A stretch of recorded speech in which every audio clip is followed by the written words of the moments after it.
Voici à quoi ressemble un bibliothécaire en confinement. Bonjour, mon nom est Jean-Bruno Gillard. Je suis chef aux archives et à la bibliothèque du Musée des Beaux-Arts de Montréal. Ça me fait plaisir aujourd'hui de partager avec vous les dessous du métier, de mon métier en fait, et dans le cadre des coulisses du musée. Donc, on a reçu une série de questions de notre communauté sur les réseaux sociaux. Donc, si on y va avec la première question, donc en quoi consiste le métier de chef de service aux archives et à la bibliothèque? Eh bien, je résumerai ça en disant, c'est de superviser les équipes qui acquièrent, gèrent, traitent, mettent en valeur et documentent les collections du musée, mais également toute la documentation qui est produite dans le cadre des activités du musée. Donc, ces équipes-là, la grande famille des archives et de la bibliothèque est composée de cinq groupes d'équipes, cinq équipes, donc des acquisitions et les prêts d'œuvres d'art. Donc, l'équipe qui traite ces œuvres d'art-là et il y a l'équipe qui s'occupe de traiter, gérer les archives produites dans le cadre des activités du musée, donc les archives institutionnelles. Il y a l'équipe du studio photo, donc le photographe, et l'équipe des droits d'auteur, et l'équipe de la bibliothèque. Donc, si on résume en gros à quoi les activités liées à ces équipes-là, donc au niveau des acquisitions, c'est vraiment l'équipe qui est en charge de coordonner toutes les acquisitions, les nouvelles œuvres qui entrent dans la collection du musée. Ces équipes-là coordonnent, donc il y a deux modes d'acquisition pour les œuvres d'art. Dans les deux cas, c'est vraiment grâce aux dons de nos généreux donateurs qu'on peut alimenter les collections du musée. Premier mode d'acquisition, c'est les dons. Donc, encore une fois, comme je vous expliquais, les donateurs sont vraiment généreux. D'année en année, là, en moyenne, on peut recevoir entre 600 et 900 offres de dons. En fait, on reçoit beaucoup plus d'offres de dons, mais on en accepte entre 600 et 900 chaque année. Donc, c'est un mode d'acquisition important pour les collections du musée. Et il y a aussi, évidemment, les achats qui, pour beaucoup, sont encore une fois alimentés par des dons monétaires faits par nos généreux donateurs. Donc, c'est l'équipe des acquisitions aussi qui vont coordonner toutes les acquisitions qui se font via des comités d'acquisition. Donc, ils font le lien beaucoup entre les équipes des conservateurs du musée et des groupes qui travaillent bénévolement à accepter ou en fait à étudier ou à étudier les offres d'acquisition qu'on fait au musée. Donc, ils sont subdivisés en quatre groupes. Il y a le comité d'art canadien et québécois, l'art décoratif et le design, l'art international post-1900 et l'art international pré-1900. Donc, ce sont des gens qui connaissent très bien le domaine des arts, qui connaissent bien chacun des volets, je dirais, de ces comités d'acquisition-là. Donc, c'est vraiment l'équipe des acquisitions qui pilote, qui coordonne l'entrée en collection des œuvres. Donc, et par la suite, l'étape suivante, c'est vraiment de traiter ces œuvres-là dans notre base de données qui se nomme MIMSI. Donc, on répertorie ces ouvrages-là, ces œuvres-là, on les rend disponibles à l'interne pour la plupart du temps. Et on va aussi quand même en rendre accessible une bonne partie sur le site web du musée. Donc, on a une équipe là, qui fait vraiment la description des œuvres d'art et on documente le tout dans la base de données. Il y a aussi une équipe au sein des archives et de la bibliothèque qui est en charge vraiment du traitement et de la gestion des archives institutionnelles du musée. Donc, on traite les archives depuis même la fondation de l'Art Association of Montreal de 1882. Donc, depuis cette époque, on traite les archives historiques du musée et ça continue comme ça à entrer au fur et à mesure de la production documentaire au musée. Donc voilà. Il y a aussi l'équipe responsable de la photographie, le studio photo, le service de la reproduction photo et des droits d'auteur. Le volet droits d'auteur, je vais laisser ma collègue Marie-Claude Saillat vous expliquer un peu plus en détail de quoi il s'agit. Son tour viendra dans les prochains jours, prochaines semaines. Mais pour ce qui est de la photo, je résumerai ça tout simplement en disant qu'on reçoit à l'interne et à l'externe des demandes pour des reproductions photos. Et c'est pour des œuvres d'art, évidemment. Et donc, à toutes sortes de fins, pour des publications, pour de la promotion, pour des publications. Donc, c'est très varié les demandes qu'on fait au niveau des droits, au niveau de la photo. Il y a, outre les œuvres d'art, on va aussi dans l'équipe envoyer des photographes dans le cadre des événements privés du musée. On va aussi faire des photographies, des installations, des expositions. Donc, et tout ça, évidemment, est répertorié et archivé dans nos bases de données MIMSI et accessible pour les chercheurs et le personnel interne du musée. Et la dernière équipe, qui est non la moindre, l'équipe de la bibliothèque, qui est responsable donc du développement vraiment de la collection scientifique, une collection encyclopédique du musée. Donc, c'est vraiment le développement de cette collection-là s'est fait, elle aussi, depuis l'Art Association of Montreal.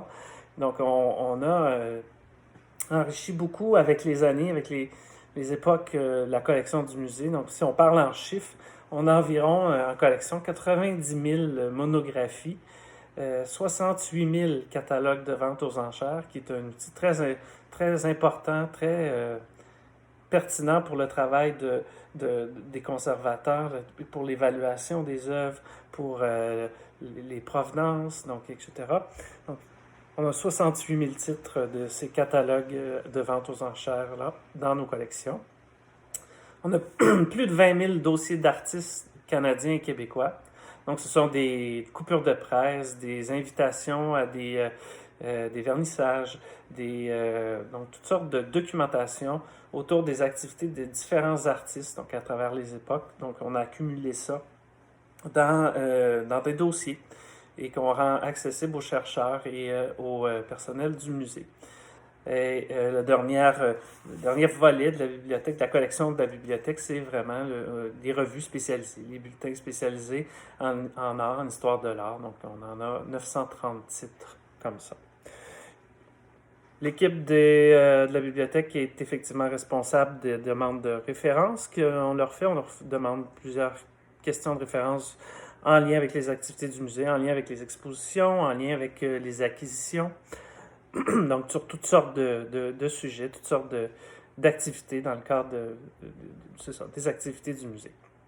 Un dernier élément par rapport au service de la bibliothèque aussi, c'est que on a développé un système de programme d'échange avec d'autres musées partout dans le monde. En fait, c'est un programme qui permet au musée d'échanger les publications que chaque musée produit sur les expositions qu'on l'on présente. Donc, on peut comme ça enrichir les collections de chacun à partir des catalogues d'expositions de partout dans le monde. Donc, voilà pour la question numéro 1. On nous demande aussi donc quel a été mon parcours et pourquoi avoir choisi ce métier-là. Donc, pour ma part, je dirais que c'est vraiment, j'ai étudié d'abord un baccalauréat en histoire et ça m'a amené comme ça à la maîtrise en sciences d'information, bibliothéconomie, sciences de l'information. Donc, c'est vraiment l'aspect patrimonial, dans mon cas, qui est le fil conducteur à ce choix de programme, et ce choix de métier. Et donc, c'est vraiment. Et ça m'a permis aussi de joindre deux intérêts que j'ai grandement, soit l'histoire et l'informatique. Donc, dans beaucoup de cas, on doit travailler sur des projets de mise en valeur numérique de collection. Donc, c'est les deux aspects là, du métier qui m'ont amené vers ce domaine-là, qui est un vaste domaine qui est vraiment intéressant et varié.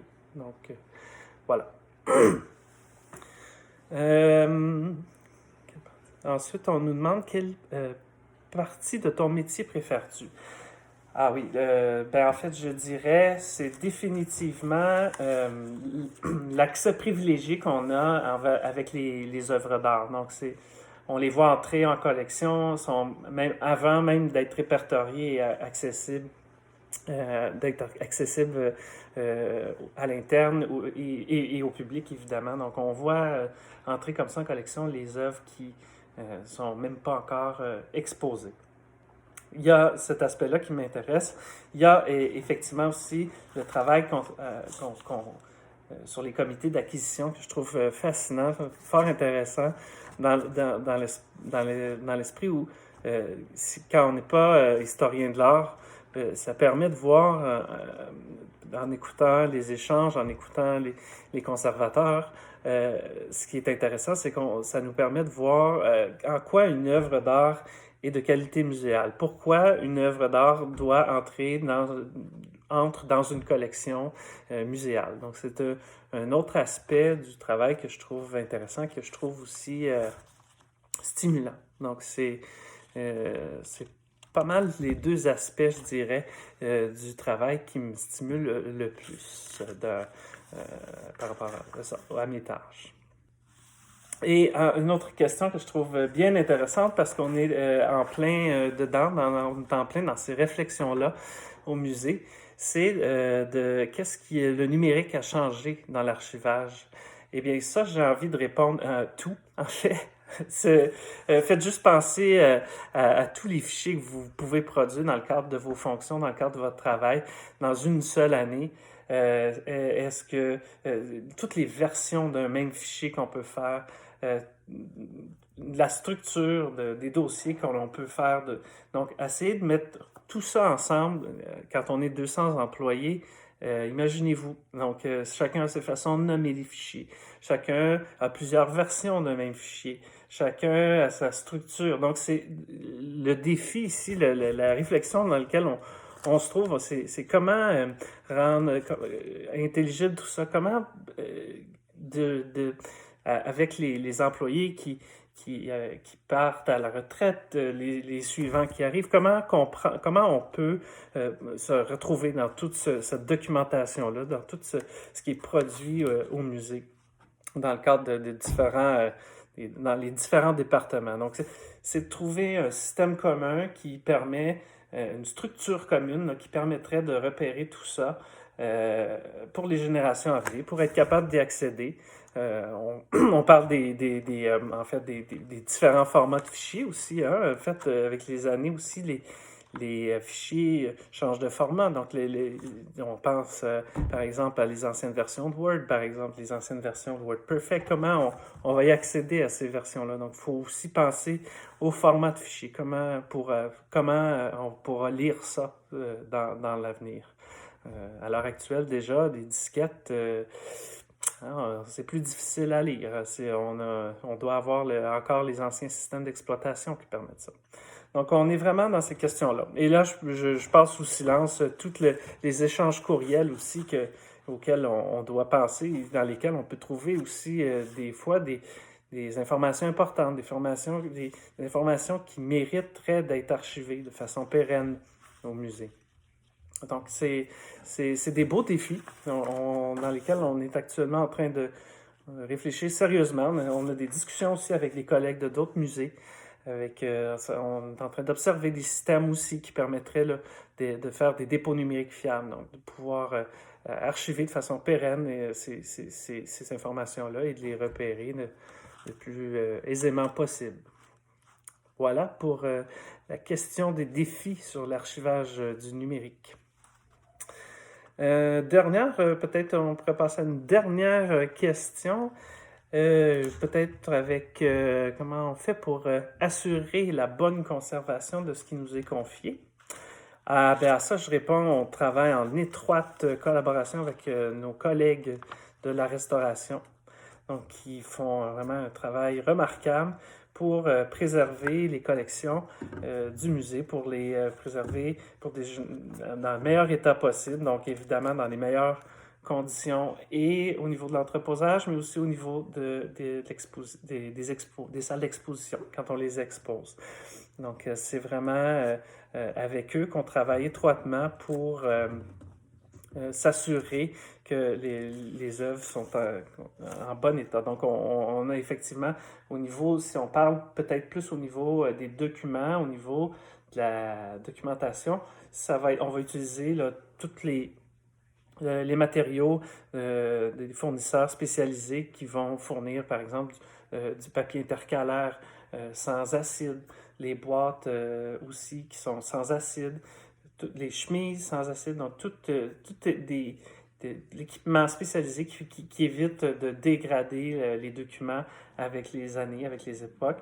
Et c'est la même chose dans le cas des œuvres d'art. Donc, on s'assure de ne pas poser des autocollants ou d'apposer des éléments qui pourraient altérer les œuvres d'art avec les années. Il y a l'équipement aussi de transport. On utilise des chariots spécialisés pour le déplacement des œuvres d'art. Parfois, c'est des grands formats. Donc, on va faire le déplacement de ces œuvres-là à 2 personnes. Évidemment, le port des gants est primordial dans ce cas-ci pour s'assurer que l'œuvre reste dans un bon état. Donc, c'est toutes sortes de mesures comme celle-là qui vont être utilisées et on va documenter aussi tout ce qu'on fait au niveau des constats d'état. Donc, on fait des constats d'état fréquemment sur les œuvres d'art. Donc, c'est l'équipe de la restauration et l'équipe des archivistes va par la suite vont documenter en fait ces rapports d'état-là, vont les rendre accessibles via la base de données MIMSI. Donc, c'est vraiment un travail très étroit, en étroite collaboration avec les restaurateurs que l'équipe des archivistes va faire pour s'assurer que les collections sont préservées dans le meilleur état possible. Puis, je pourrais dire la même chose du côté de la bibliothèque, par exemple. Donc, c'est sûr qu'on va utiliser le matériel spécialisé pour s'assurer de préserver dans le meilleur état possible les documents. Évidemment, pas à l'intensité d'éclairage très élevée pour s'assurer que les documents ne décolorent pas avec les années. Donc, c'est toutes sortes de méthodes comme ça qu'on utilise pour s'assurer de la préservation des collections. Puis tiens, j'ai envie d'y aller avec une dernière question. Donc, un conseil pour quelqu'un qui souhaiterait aller dans cette voie professionnelle. Moi, je dirais, allez-y, foncez. C'est un domaine fort intéressant, très varié, on peut aller dans... ça touche à toutes sortes de domaines. Ça peut être lié aux communications, à la linguistique, à l'informatique, la sémiotique, la gestion. Donc, si c'est plus le volet développement de services aux usagers, de médiation numérique qui vous intéresse, il y a cet aspect-là. Il y a un autre aspect qui est plus au niveau du description, du traitement de documents. Donc, ça peut être au niveau du traitement des archives, mais aussi au niveau des documents de bibliothèque, avec les règles de catalogage. Donc, il y a des règles très précises pour décrire les ouvrages dans des bases de données. Même chose du côté des archives. On a des règles de description d'archives pour décrire de façon standard et uniforme les fonds d'archives qu'on peut traiter dans un musée, entre autres. Ça peut être aussi l'informatique documentaire, donc qui, comme j'expliquais tout à l'heure, c'est un intérêt que j'ai en particulier. Si c'est plus au niveau du développement des systèmes d'information, au niveau comme bibliothécaire système, donc, pour l'entretien des bases de données, s'assurer que tout est à jour, on peut faire même parfois de l'exportation de données. Il y a aussi l'aspect, par exemple, si c'est plus du web sémantique, du web de données, donc de faire des liens entre des concepts, entre des œuvres et des créateurs, faire des liens entre la base de données du musée et d'autres bases de données qui peuvent se retrouver dans d'autres institutions. Donc, c'est toutes sortes d'aspects comme ça au niveau informatique qui sont possibles aussi dans le domaine des sciences de l'information. Et finalement, il y a aussi un volet qui est plus lié à la gestion stratégique de l'information. Donc, on va retrouver la gestion stratégique plus dans le domaine des affaires, dans le milieu, plus les corporations, les compagnies, donc faire de la veille informationnelle, par exemple, ça pourrait aussi être de la gestion de connaissances, donc de développer des bases de données de connaissances, donc etc. Donc, comme vous voyez, c'est très varié. Je dirais au Québec, les deux principales écoles au niveau de la maîtrise sont l'EBSI, l'École de bibliothéconomie et de sciences d'information de l'Université de Montréal, et l'École de bibliothéconomie de l'Université McGill. Donc ça, c'est les maîtrises, mais il y a aussi des programmes au niveau des cégeps, donc au niveau des techniques des techniques de la documentation. Donc, très varié, très stimulant comme domaine. Donc, domaine que si ça vous intéresse, je vous invite à aller voir, c'est ça, aller voir un peu plus en profondeur. Ça fait le tour pour ma part. Ben, ça m'a fait plaisir de partager avec vous les dessous de mon métier. Restez en santé. J'espère peut-être vous croiser dans un couloir du musée. Faites attention à vous. Merci, au plaisir.